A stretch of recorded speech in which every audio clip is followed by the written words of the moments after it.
Huge changes for Boston College's offensive line going from the staff to the players. I honestly believe that this group will be better in 26, and I'll explain why.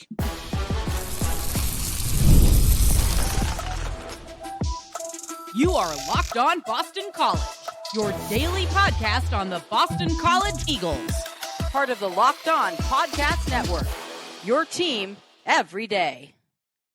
Hello, everyone, and welcome. This is Locked On Boston College, your team every day. I'm your host, AJ Black of Eagle Insider, part of the 247 Network. I've been covering Boston College for over a decade. If you're looking for Boston College news, analysis, and details on your Eagles, you are in the right place. Locked On Boston College is a free daily Boston College podcast available on YouTube or wherever you get your podcasts. Today's episode is brought to you by FanDuel. Make every moment more. FanDuel, it's officially in playoff mode. Every game day during the NFL playoffs, FanDuel is giving customers even more ways to get in on the action. Visit FanDuel.com to get yourself started. Now, we're going to talk a little basketball today. And for the second time, me talking basketball in the last week, I got positive news to talk about. We'll get into their second straight with the Eagles.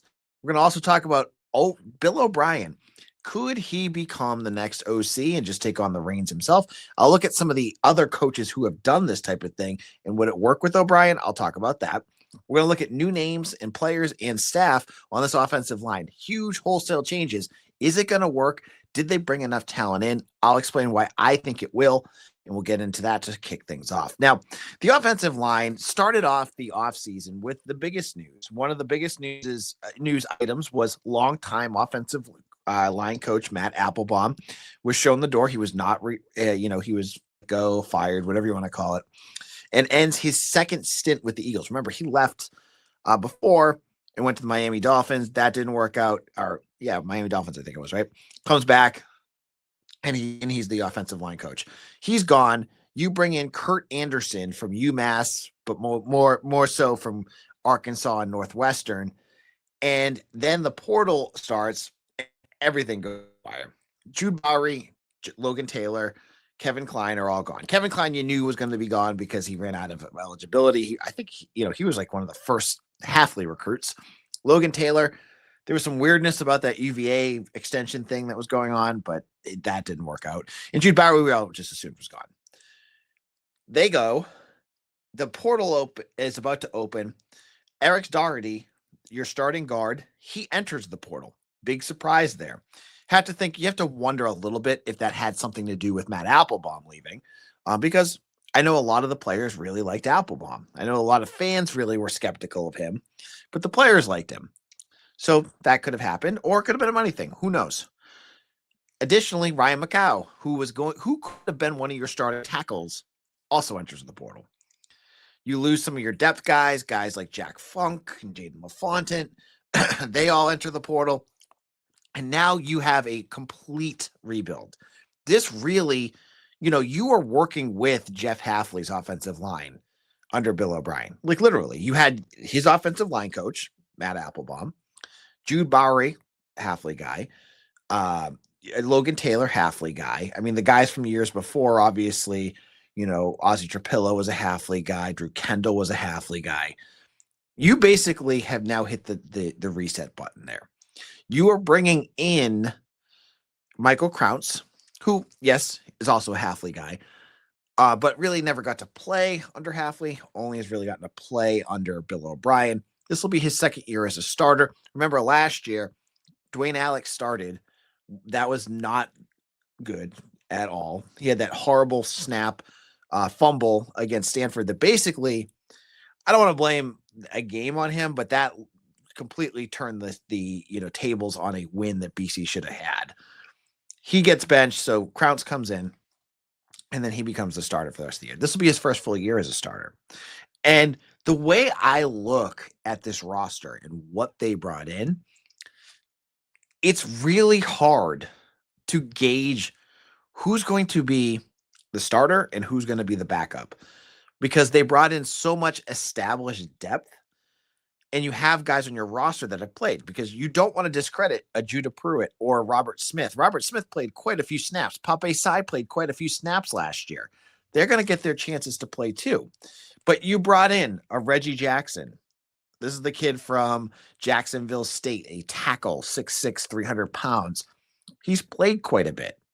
He's coming here to start. That's what his goal is going to be. And I'm sure they didn't, hand it to them on a platter. That's usually not what coaches are going to do. But, a guy like Reggie Jackson, he's not coming to back up. He wants to play. You have a guy like him. You bring in Trayvon Humphrey, who is a multi-year starter at a lower level at an HBCU, North Carolina Central. He started at tackle multiple years. He's going to want to play. And I don't discredit guys at lower levels that want to come in and start. Zion Johnson worked pretty darn well. Even a guy like Kyle Hergel, he came from Texas State, and what was he at North Dakota or North Dakota State before that? He was great. Not great, but he was really solid.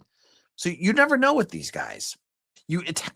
Just brought in, as I mentioned on yesterday's show, Owen Snively. This is a kid from Eastern Michigan, has not allowed a sack. He's a guard. He has not allowed a sack since 2022. Now, that statistic, I saw Chris Hummer put this out from 247. That number's a little deceiving because he didn't play 1 year and he wasn't a starter another year. But I would say last year for Eastern Michigan, he started every game. He played 500, 600 snaps, didn't allow a single sack. So you have another center guard right there that could go with either. You could put Pruitt out there, you could put Smith, or Kris Phillips. Kris Phillips is a guard from Michigan State that started the first 5 or 6 games last year, did pretty well, then got hurt. I've talked to some Michigan State folks that cover this team, and they said, you guys are getting a good one. He just got bit by bugs, injury bugs. So you got a whole bunch of talent here. How is it going to mesh, and how is the coaching going to change? Because I think the big difference is 2 things, the reasons why I'm really excited. 3 reasons. One, depth.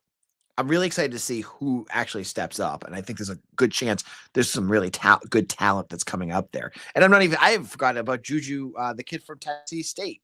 Like, a lot of people wanted this kid, SEC schools. So there's a lot there. But I love the depth. I can't wait to see who jumps up there. Scheme-wise, clearly the scheme was not working as well as it could have worked. This last year, the offensive line, even when they were healthy, weren't all that great. And on top of that, so you have scheme, you're going to have a new Kurt Anderson's going to be his thing. Hopefully that works well. And the third piece that I'm excited about with this offensive line is you got some new names in there. I will not bash Jude Bowry. He is a tough SOB. I watched him get banged up a lot. And he's a 320-pound dude, and he's got 300-pound tackles rolling over him and stuff like that. Just some bad luck. But he and Logan Taylor got beat up bad the last 2 years. I'm very interested to see if the new guys they bring in can stay healthy, because you had to bounce around a whole bunch of different guys because Bowry missed time, Taylor missed time. You had, I think, Argany missed a little bit. You had guys out all over the place throughout that season.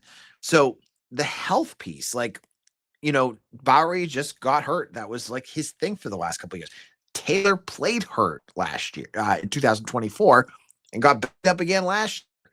So that piece too, some guys just get hurt, and it just happens. It's crappy luck for them, but it just keeps happening. So maybe some of these new guys won't have that issue.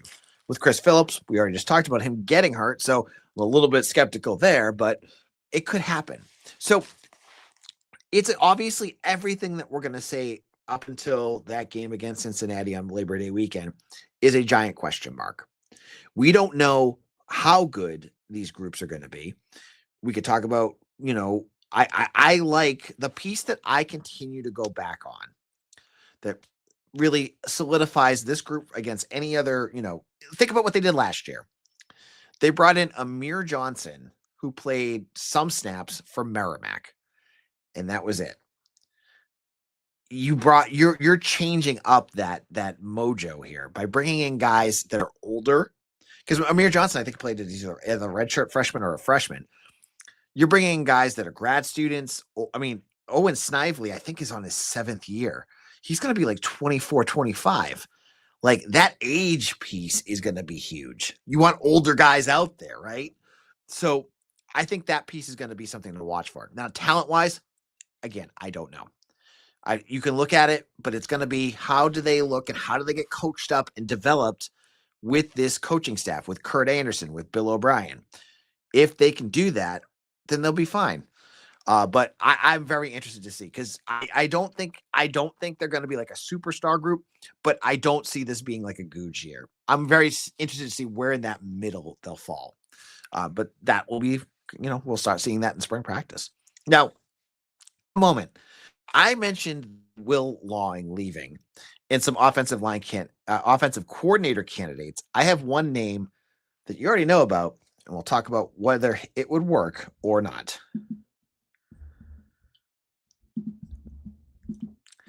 Tax season doesn't have to take over your life this year. TurboTax is making it easier than ever just to hand things off and move on with your day.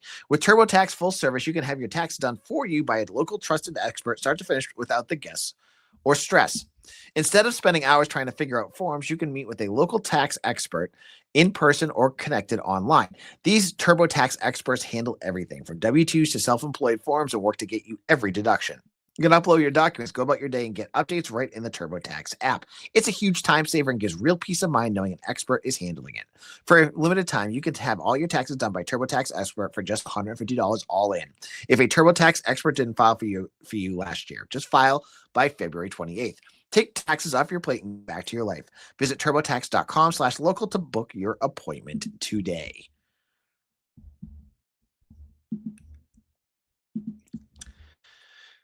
Locked on Boston College, AJ Black here, and I want to shout out everyone who's part of our Everydayer Club.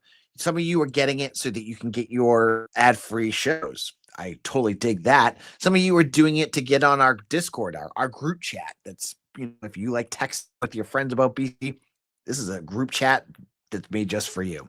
Or you've really balled out and taken it to the all access tier, and you're getting those special episodes. I told you who I think was the ACC, the new offensive coordinator for Boston College.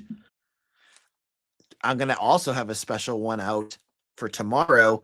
They're going to hit your feed about Kenyatta Watson's recruiting strategy and why it could be a boom or bust situation for Boston College. And I'll explain what I mean by that.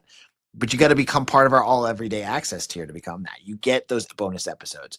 You get the Discord. You get texting with me. You get discounts. You get a newsletter. It's if you are a super fan of Locked On BC, you do not want to miss this. So check it out. The details are in the show notes, or you can go to lockedonpodcast.com/everydayer, click the Boston College app, and become part of our crew. Now, one name that I've seen a lot of fans bring up as a potential offensive coordinator is Bill O'Brien. Could Bill O'Brien just do the offensive coordinating himself? Now, he has in the past. I believe he did it with the Texans. So it's not out of the realm of possibilities. But I think a lot of folks he didn't do much to allay this when he talked to, I think it was Mita Perel today, when he said basically, it's not a big rush for us. We'll take care of it. It's my offense. I'll run it. That sounds a lot like he's going to run offense.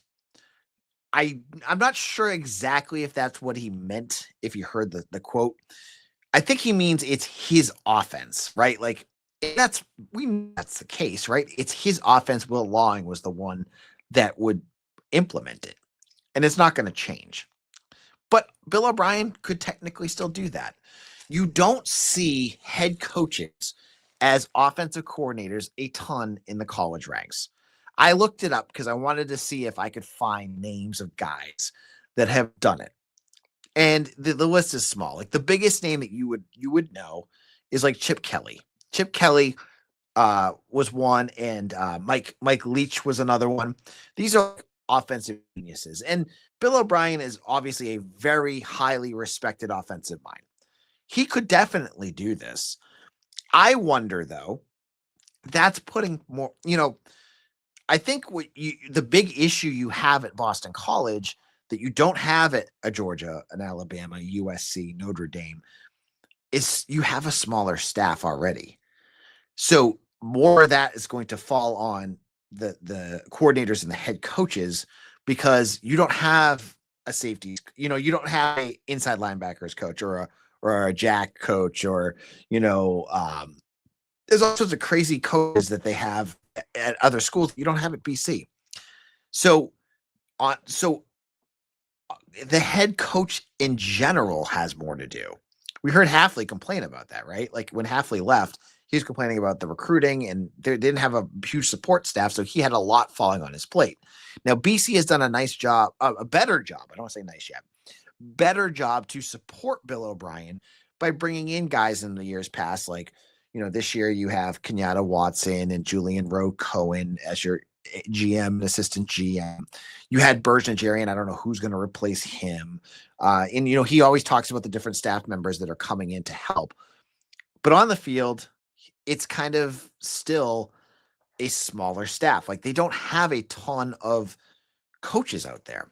So I would really hope that it's not Bill O'Brien, because his main job should be the entirety of the game planning, to go with the ebbs and flows, to help his staff if things aren't working and things need to change, and to motivate and do whatever he does on the field at a high level, and not have to worry about, what's the play call here and all that. Additionally, offensive coordinators are almost always in the press, in the skybox to watch above. You need your head coach on the floor. You need them on the field to be able to address anything that comes up, to work the refs, to do all that stuff. And that would not have O'Brien doing that. What I think, my gut impression from what he said, I still think it means more that there's going to be an internal hire. And it could be whoever you want it to believe. It could be Jonathan DiBiaso, the quarterback's coach, who's a up-and-coming coach who has not had the experience as an OC yet. But as many people have pointed out, why not give him a chance, right? It doesn't make sense to me, because they just hired Ted Roof because he had a ton of experience. Why would you go with a first-time offensive coordinator? But hey, maybe Bill O'Brien really trusts him. I don't know. This one, as I said yesterday, could be Rob Jasinski. Rob Jasinski he basically is your Ted Roof. I think he has more experience. He's a head coach. He's an offensive coordinator at the NFL level. He was an offensive coordinator at BC. He's been part of the staffs all the way back to Halfley. Maybe that's the case. Or probably what's going to happen, because I can never guess what's going on in Bill O'Brien's brain that I haven't even thought of, is going to be hired. And we're going to go, oh, him. Okay. Didn't see that coming. I feel like that's probably the inevitable choice, right? It's going to be somebody that we just didn't see coming, because that's what Bill O'Brien seems to do a lot. And there's nothing wrong with that, because he has a huge coaching tree with a lot of people that he networks with, and he trusts and he knows or respects. That stuff just happens, right? So I think that could be the case as well. Now, in our final segment, I want to go back to basketball. I made up a whole segment where I was joking about who was going to hire, BC was going to hire if they fire Earl Grant.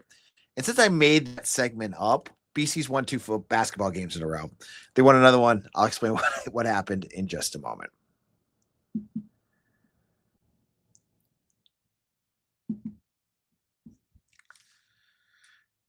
Locked On Boston College, AJ Black here of Eagle Insider. Thank you all who have made Locked On Boston College part of your daily routine. And I appreciate each and every one of you who has subscribed and liked our podcast on YouTube or wherever you get your podcast. Now, basketball had a home game, their second in a row, against former Big East opponent.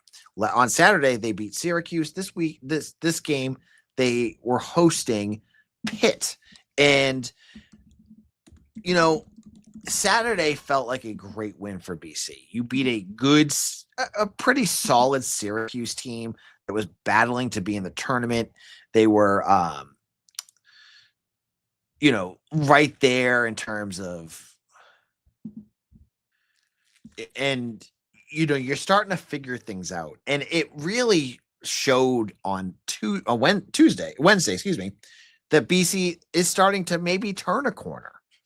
And I think it's fair to say that my expectation of them winning 0 games was faulty, but hey, they really struggled out of conference. I just thought they were not going to figure it out. But defensively, what has stood out, they beat Pitt today. And it's their defense continues to showcase why they're able to win some of these games, because their offense is still not good. I don't care what anyone tells me. Their offense, they're averaging, they seem like they're getting 60-ish points a game. That's not going to win much. But their defense is playing tough. And that's what Earl Grant has been all about, is he wants a good defense. And finally, you're starting to see it. This game had a tremendous ending. BC blew it again. And how many times have we written this story where BC has a lead, it falls apart, and they lose? This one, they had a lead, it falls apart, and you start to get some clutch shots. You had Chase Forte with a big 3-pointer to put them back in. You had Fred Payne playing incredibly well. Fred Payne is the star of this team. Again, I'm going to continue to say this. He has been the star. It's not DJ Hand. Payne has been put into the spotlight, and the lights have not been too bright for him at all. And he had another huge game today. But the star of the game was Bod Kapke, who had 19 points. I think that's a career high for him. And the game-winning 3-point shot that he hit with 8 seconds left. And I have to say, I get on Earl Grant for stale, painfully bad offensive game sets that look like anyone could draw them up. The play that he called with that shot was beautiful. The ball movement was beautiful. Kapke was wide open. They had a perfect look, and he drilled it. Now, there wasn't many BC fans. There was 8,000 or something for the Syracuse game. It's a Wednesday night. It was dead. But I have to say, now you're looking at BC and you're saying, okay, the tournament's never going to happen. NIT is probably never going to happen. They're not going to be going to any sort of postseason. And honestly, it doesn't change how I view, and I'm not going to get into it here because they won and I don't want to deal with that, what I think they need to do in the offseason. Doesn't change any of that.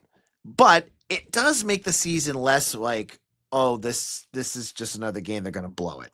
Because you look at the schedule and there's a bunch of games where they're playing bad team. Like there's, bottom tier ACC games where they can win, where you're playing Cal, Wake Forest. I think they have 2 against Notre Dame. They have a game against Florida State. I believe that, these are all games that they could win. And there's all those 3-3 games that they play too.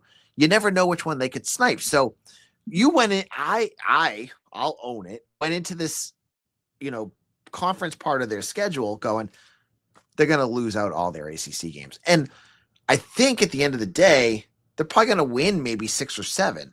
And I think there's a chance they're going to make the ACC tournament, which is crazy because last year they didn't make it. I think it's the bottom 2 teams that don't. I think they're going to do it this year. So again, winning is fun. Again, I don't think this changes anything of what they probably need to do in the offseason. Again, Fred Payne is a star. Love watching him play. And when you're covering Boston College sports, I am not going to poo-poo any win. Whether it's football, whether it's basketball, a win is a win is a win. And they got another one. So congratulations to BC basketball. They have a road game against Notre Dame next. Notre Dame, they've always played well. Could they get 3 wins in a row? Well, we'll talk about it next week. Thank you all for listening. My name's AJ Black. You can follow me on Twitter at AJBlack247. Check me out over at Eagle Insider. Right now, we have a special deal. If you want to check it out for 2 months, it's only $1. If you want to try it, it's a good way to give it a good old test run. Check out our All Access Club here for the podcast. And I hope to see you again here on Locked On Boston College, your team every day.